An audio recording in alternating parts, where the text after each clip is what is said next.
My uncle, Maurice Bahr, wrote a short article entitled When Geese and Cows Roam the Lansdowne Streets. It was published in the Sunday Sun magazine, February 20th, 1966. We have a clip for you here.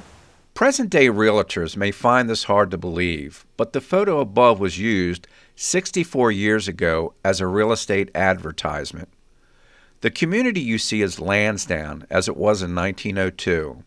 Specifically, it is Elizabeth Avenue, in the center of what Lansdowne old-timers remember as the Joshua section. C.W. Hall, who developed the section, named it for his son. The house in the foreground is the house where I live. I was born in it. The place was built in 1897 by Mr. Hall's builders for my father, Leonard Bahr. I have no idea what he paid for it, nor what he paid for his lots, but an old plat I have tells me the prospective homeowners then were offered lots in this area for $10 down and $5 a month. Our house and its surroundings cover 4 lots. The house next door was built a year or so later by my father's brother, Centennial Bahr, so named because he was born during the big centennial in Philadelphia. The white picket fence around the houses was there for a practical reason. Folks who lived in Lansdowne then were casual about the way they grazed their horses and cows. They just turned them loose. The fences kept the animals out of your yard and also kept out flocks of neighborhood geese, which were forever moving about, foraging at will. Lansdowne in those days was what many people called a B&O town. Many residents worked for the B&O Railroad.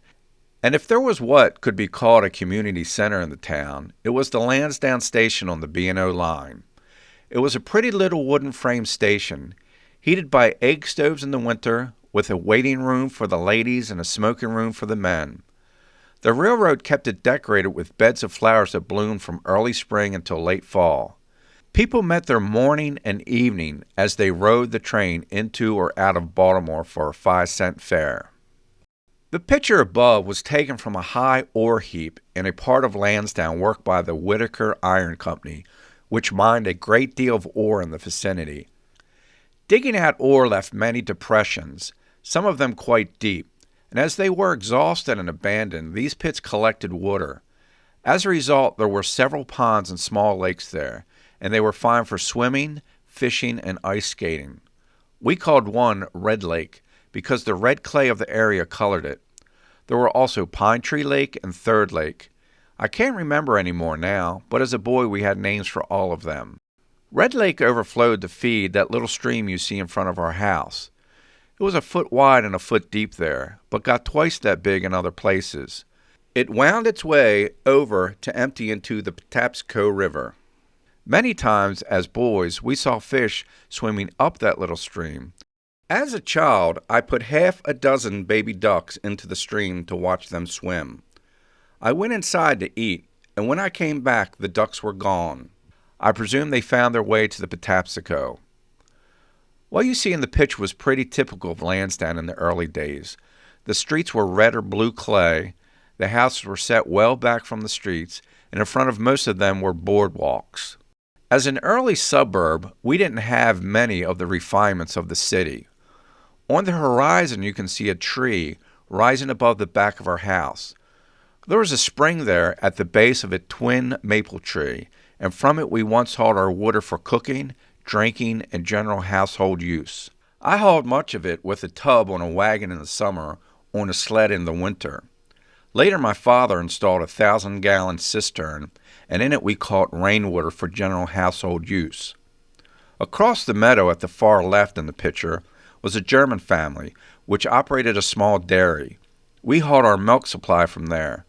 There was a garden behind our house, of course. We grew most of the vegetables we used. We got our meat down the road in the building you see at the right.